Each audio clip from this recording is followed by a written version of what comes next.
Okay, well, we're getting into the Christmas season now.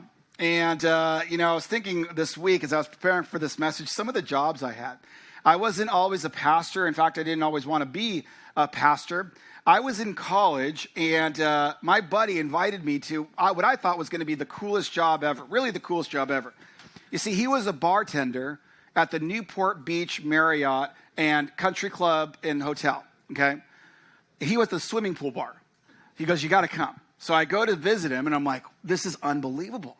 It was literally like a movie. The manager's yelling at this guy. He fires the guy as I'm there. And I'm just there visiting my friend. And the manager's looking at me for a while, and he goes, hey, you're a good-looking guy. I was like, okay. He goes, you want to make some money? I was like, I don't know what you have in mind here. He goes, oh, no. I want you to be a bartender at my bar. And I said, I don't know how to make any drinks. I've never been a bartender. And he goes, I don't care. All you got to do is flirt with the ladies. Just talk up the guys, and you'll be fine. You make a lot of money, kid. Do you want it or not? He's like, I got a line of people that are waiting. I got resumes of people that have been bartenders for years. I've got headshots, okay? So do you want the job, yes or no? And my friend's like, yes, take it. And I remember thinking, oh, sure, okay, great. And he goes, great, start tomorrow. I remember the uniform. I had to wear shorts, which was tough. But I had white shorts and an aqua polo shirt and white Vans. And I remember starting my first day, I had no idea what I was doing.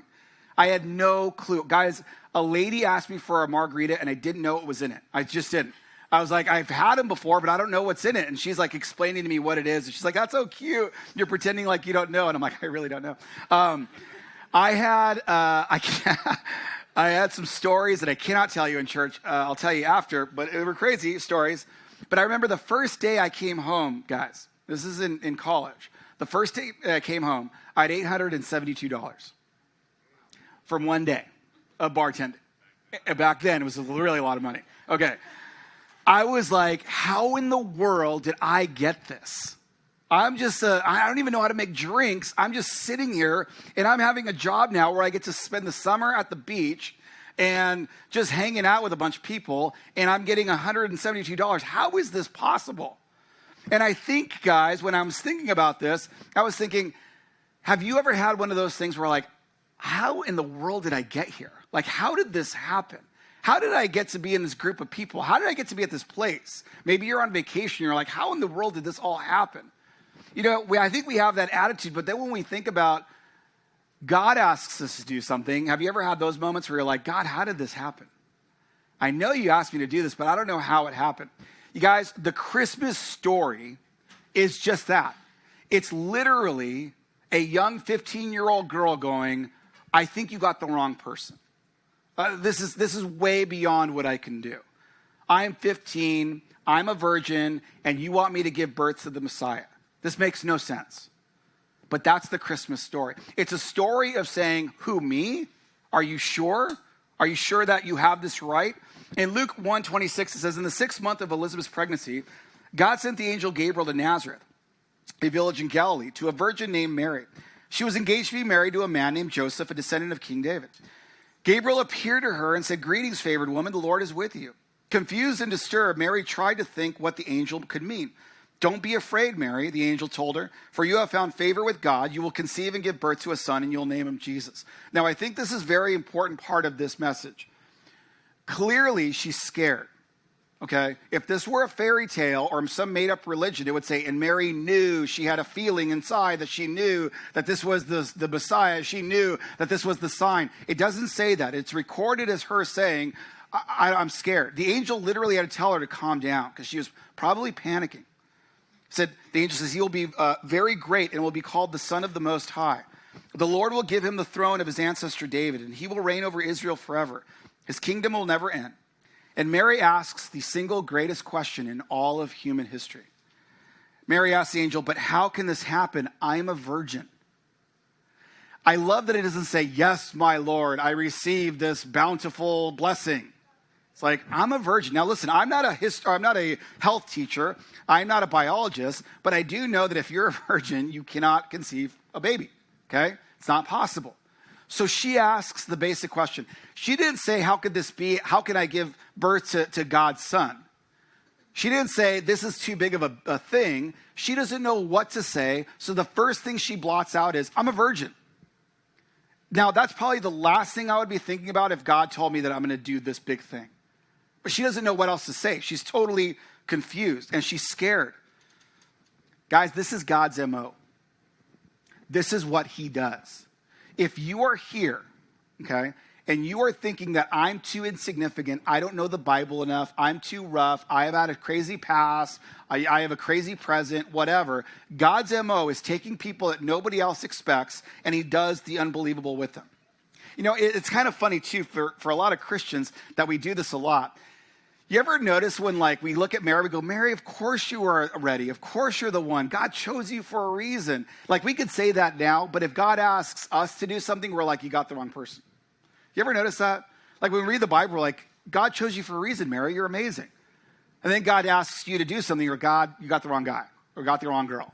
I don't think I can do that. That's a little bit above my pay grade. I don't think I can do this at all.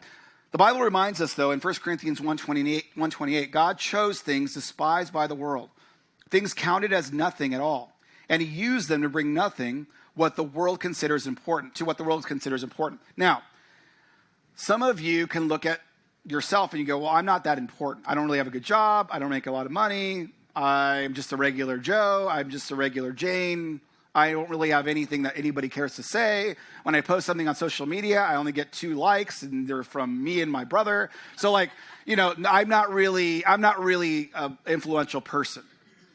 But God says, no, I take that, and then I do the impossible. I do the impossible with it. Now, I think it's important to note this, though, you guys. What happens when you step out in faith and it doesn't go the way you thought? Have you ever had this before? Have you ever stepped out in faith and go, you know what, I'm going to invite somebody to church. It's just so hard, but I'm going to do it anyway. And then they come to church and they're like, that was awful. You're like, what? I thought I was doing what you wanted me to do, God. Or I'm going to tithe for the first time that I'm going to tithe, God. I'm going to trust you with my finances. And then you get fired the next day. You're like, what? You know, you pray for somebody.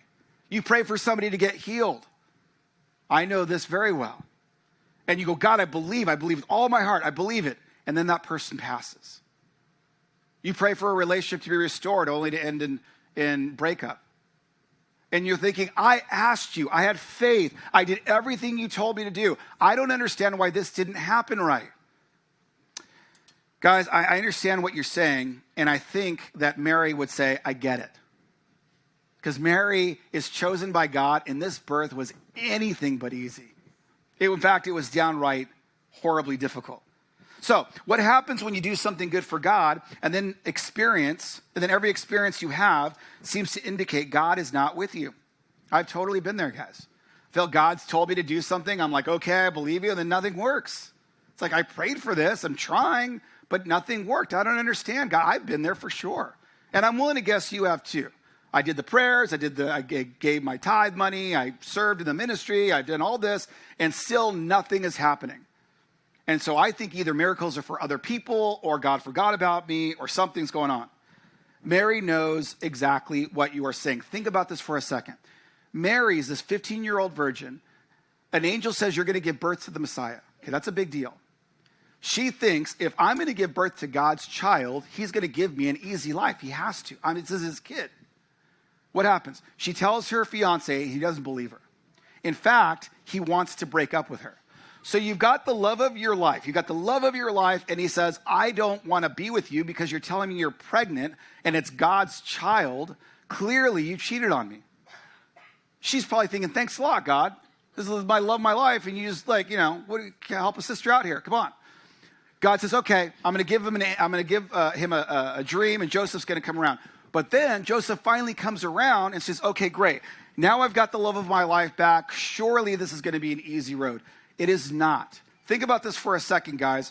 A lot of times when you hear the term, there was no room at the inn, what we assume is there's a lot of hotels, kind of like the Vegas Strip. There's just hotels all the way down. It didn't work that way. At that time, it was the law of Moses. And the law of Moses says when you come in from visiting somewhere, you have to stay with family. Your family has to let you stay there.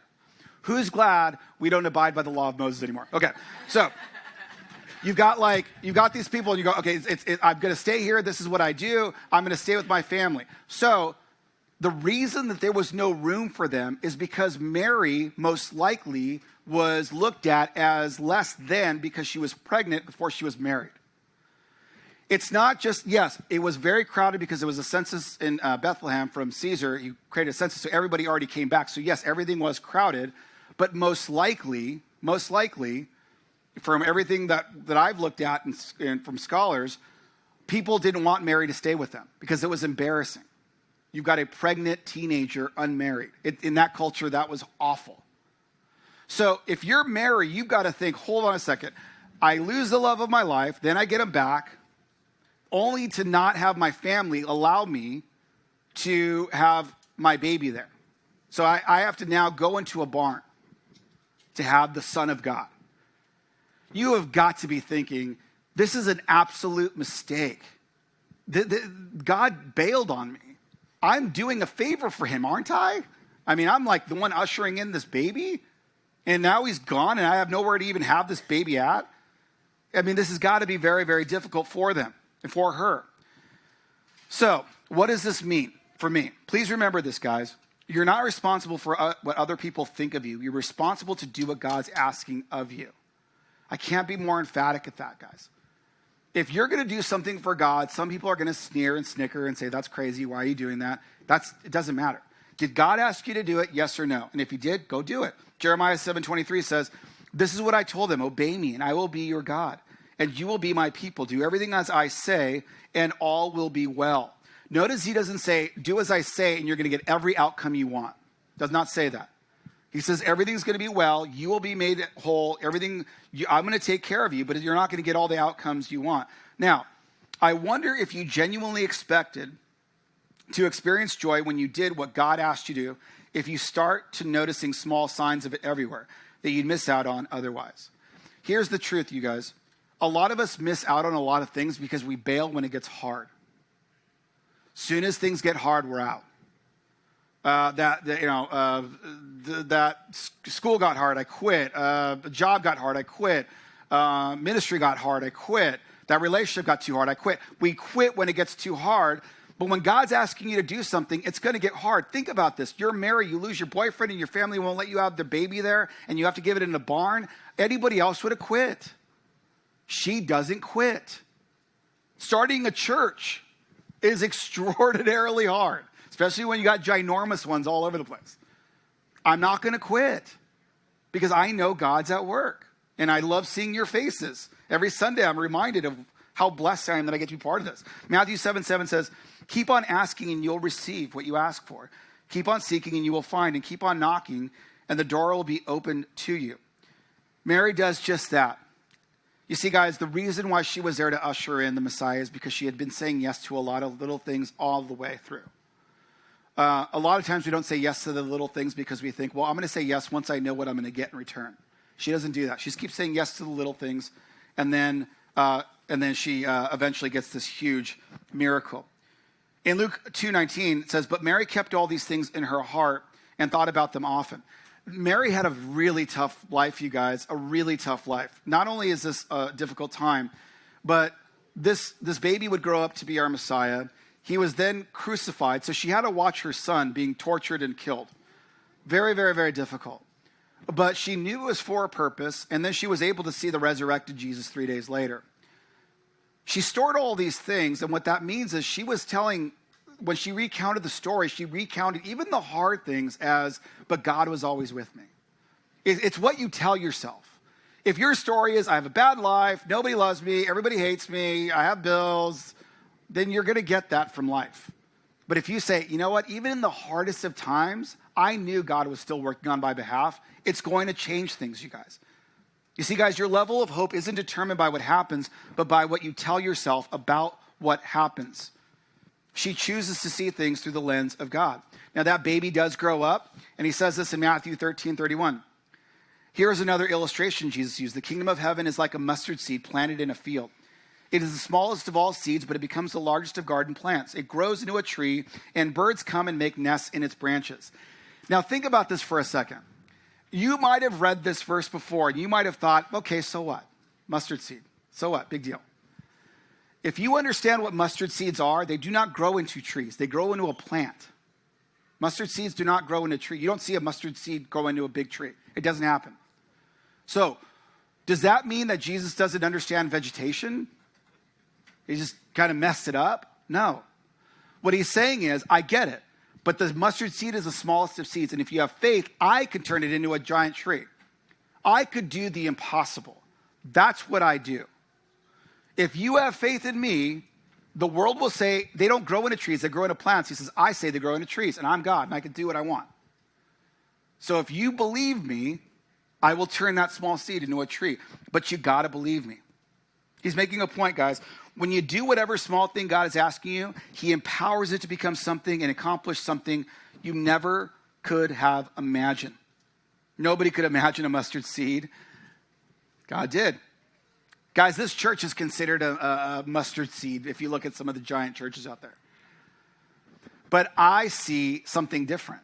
When I see your faces, I see people that are serving along my side, and I see people finding Jesus in this church, and then I see us eventually going to heaven one day and people saying thank you to us for starting this church because they got saved here, they got their kids saved here. And so we get to be part, that's what I see happening here. It's one of the coolest things you could do. 1 Corinthians 2:9 says, that is what the scriptures mean when they say, no eye has seen, no ear has heard, and no mind has imagined what God has prepared for those who love him. You have no idea what he has in store for you. Don't quit. Some of you want to quit something God's asked you to do. Don't. If there's anything that you could hear today, God is telling you, don't quit.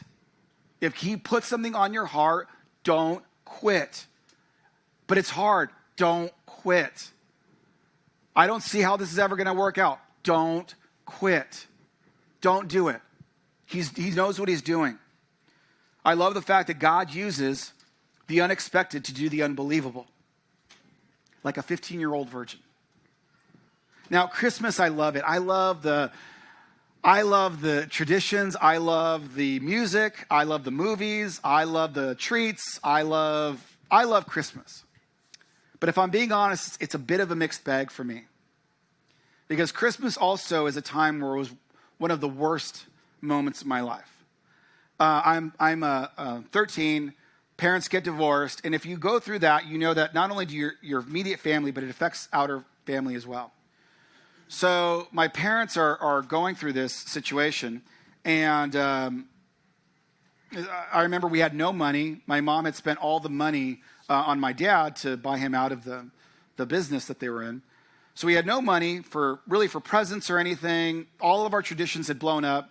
And not only did our immediate family break up, but our extended family that was very close, Mark being my cousin, and we were all very close, that also deteriorated because everybody took sides and it got ugly.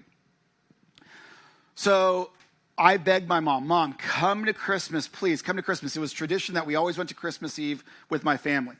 Please come to Christmas Eve. Please come to Christmas Eve. She says, no, son, it's not a good time. Please. So finally, she's at the door, and people look like they saw a ghost. My mom was there, and I was so excited. She had no money, but she just got, some money that she had set aside, and she bought everybody Bibles, I remember. And she was handing them out like Santa, and she had a big personality and laughed a lot. She's like, here you go. This had to have been very humiliating for her because she knew half the people there didn't want her there. And this is her family that she had known for 30 years. It's years before they got married. They were married for 23 years. And so this is her family. And she's mourning the loss of this family while still trying to put on a brave face and be connected to this family. My grandmother was not well at the time. She had a stroke. She was not well. She'd listened to some really bad advice. And so my mom goes, Merry Christmas, Grandma. And my grandmother says, what are you doing here? You don't belong here. You need to leave. Just crushing her. Everything she had to not just lose it. She tried to smile, but you could tell she was fighting back the tears. She says, okay, Grandma, I'll go. My brother is literally Wally Cleaver, Vic. He did everything he was told. The guy even tucked in his pajamas. Okay, he is like square straight. Did everything he was told. Everything. He would iron his socks probably. And so never would speak ill to a grown-up, ever. He looked at my grandmother. He says, Grandma, I love you, but don't ever speak to my mom like that again. He says, come on, we're leaving. So I go home, and I'm not going to look at Vic, but I go home and I go upstairs, and I could hear my mom crying. And I was standing in the hallway before her room, and she was praying, and I didn't understand why she was praying. But she was praying for my dad and my grandmother, and I didn't get it. She heard me in the hall, and she said, James, come with me. She's crying her eyes out. I could barely understand what she's saying. She goes, come with me, sit down. We need to pray. She grabs my hand. She goes, we need to pray. I'm like, for who? She goes, we need to pray for your father and for grandma. I'm like, my father, he left. He left us with nothing. I don't want to pray for him. I want to kick his butt. I'm not praying for this guy. No way. This is awful. She goes, son, I know you cannot see it right now. I know you can't, but I can. God is going to restore this family. He is going to restore what has been lost, and we are going to be more successful than ever before. And I'm thinking, this is a religious nut job. There's no way that's happening. I can't see any of this happening. She goes, you have to believe it. That's faith, believing it when you can't see it. That's what you got to do. So I'm like, okay, I admit I don't want to pray for any of this at all. I just want to go to my room and be pissed. I don't want to pray. She grabs my hand and I start to pray. And I'm praying and I'm praying and I'm praying. The prayer was over. We didn't have the money back in the bank. We were still alone. What she saw and believed in was something I just didn't see. I didn't have the faith for it. Because within that year, my mom had turned out to be a phenomenal business person. She recouped everything she lost, and she ended up, I'm still living. She has been passed since 2012. I'm still living off of the benefits, financial benefits that she had done. She was extraordinarily successful in her life. My dad and her, my dad lost everything. He realized how wrong he was, and they were best friends for the rest of their lives. They never spent a holiday apart after that. And it wasn't long after that my mom went to my grandmother's house. And my grandmother kind of looked like she saw a ghost. Vic probably remembers this. And she says, can I pray with you, Grandma? And my grandmother said, okay. And they prayed together. And my mom, when she got up, she goes, I love you. And my grandmother says, I love you too. She saw all of that happen. I didn't see any of it. I wanted to quit. She wouldn't let me. I'm telling you right now, if your life is to the point where it's like, I don't understand why this isn't making sense, God knows. Why are my finances so bad? Why are my relationships so toxic? Why are my jobs so unfulfilling? God knows, and he's got you. He's got it. You may not see it right now. I see it. That one incident has shaped my entire ministry career. Because even when there are times where I'm preaching my heart out, and there's a few people here, and I'm driving home, I'm like, I know you see what you're doing, and I trust you. I know you want to do a mighty thing in this church. They just have to believe that you can. And part of my job is to encourage you to don't quit. Don't give up. Keep going. He's got this. Now, here's what I do know, you guys. God has good things for you to do right now in the present, right where you are. And they may seem small or insignificant, and you might feel unprepared and undeserving. But saying yes to whatever Jesus is asking you to do always has a significant impact beyond you. It's like Jesus said in John 13:7. Jesus replied, you don't understand now what I'm doing, but someday you will. I don't understand why I'm going through this hurt. I hate it. I know you hate it, but I'm doing something. Trust me. I am sure Mary was like, God, I'm about ready to give birth, and I don't even have a bed. Trust me. Trust me. I know what I'm doing. Here's your homework, guys. Go out of your way to do something kind for someone who's not expecting it. Here's what I do know. I know that God brought you here for a reason. Some of you might be going, I was tired this morning. I was comfortable. I was nice and warm in my bed, and I had to get up. And, I'm missing a football game, or somebody brought me, and I didn't even really want to come to church today. Whatever the case is, God brought you here for a reason. And he brought you here to tell you, whatever hard things you're going through, don't quit. And if they're not hard now, they will be, because there's one guarantee in life. Yes, there is death and taxes are guaranteed, but also is guaranteed you're always going to have some sort of a battle you're going to fight. Always. All of us are. None of us can avoid it. Don't quit. God has got you. He knows what he's doing. I'm going to ask you to do something for me as we close, and I would love for you to spread that news of don't quit. Everybody has those prayer cards, okay? Everybody has those prayer cards. Get your prayer cards out. And what I want you to do with those prayer cards is, if you have a prayer request, please let me know. But write down the name of somebody that you want me to pray for to bring to Christmas Eve service.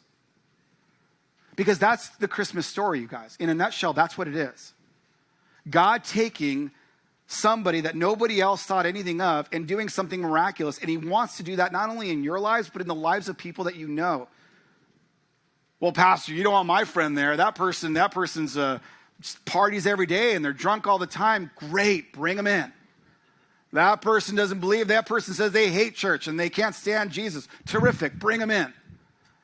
That person has a mouth like a sewer and every other word is a cuss word. Terrific, bring them in. Because God has something for that person, and he is saying that person's connected to you because I want you to invest in that person. But they're going to come on over. Well, I got a couch in my office. They can take a nap. Everybody's welcome here. And you know somebody that needs that message. Me, Lord? Yeah, you. Watch what I do. Watch what I do. Let's close. Father God, I just thank you so much for your church. I thank you that I get to be part of it. I thank you that I get to watch these people, Lord, just loving you and trusting you. Some people here are going through some major battles. Some people here are feeling lonely. Some people here feel like you forgot about them. Feel like everything they're asking for, you're saying no to. Everything they're hoping for seems to fall apart. Everything that they've been praying for, nothing ever comes true. And they're feeling defeated and tired. Father, I know your message to them today is don't quit. Do not quit. Don't give up. Because you have seen in advance what you're going to do in their lives. And it's something that none of us can see. Something as small as a mustard seed growing into a giant tree, God. You alone could do the impossible. We thank you in advance for what you're going to continue to do in this church leading up to Christmas Eve. And on Christmas Eve night, I cannot wait to celebrate your birthday party and what you've done in your church using us ordinary people. It's in your name. Amen. South Hills Church, I just want to take a moment and say thank you for watching our service online. Whether you're watching it for the first time or you're watching it again because you enjoyed the service so much from the weekend, I'd like to take a moment and dive into our giving. Every week we give people the opportunity to give back and give to the local church so that God can continue to bless your lives and bless your finances. Here at South Hills, we believe that everything comes from God. We believe that he's the one that chose us and brought us into this world, gave us our gifts and talents and abilities. And I just want you to know that when we give, we are giving back what God has already given to us. If you've ever seen any of our envelopes at a South Hills campus, you'll see on there that it says, every week at South Hills, your generosity is giving people the opportunity to live a better story. And there's a scripture on there in Matthew chapter 6, verse 21 that says, where your treasure is, there your heart will be also. So I want to encourage you today to click down below and set up your giving, whether it's for the first time or whether you're doing reoccurring giving. We have 4 ways to give here at South Hills. 1, you can do it in person at any of our campuses through an envelope. Or 2, you can actually text any amount that you would like to 84321. And the 3rd way is to download our Church Center app. I encourage you to do this one because a Church Center app gives you opportunity to stay connected with our church and your campuses. It's a great tool and resource for you to know what's going on. And the 4th way to give is to give online. You can go to southhills.org/give and you can set up your giving there. Whether you're a guest of our church or whether you are a member of our church, or whether you simply just like to watch our services, I encourage you to trust God with your finances so that he can bless and anoint your finances, and you can be trusting God in this journey of living life to the fullest. I love you, and thank you for watching our online service today.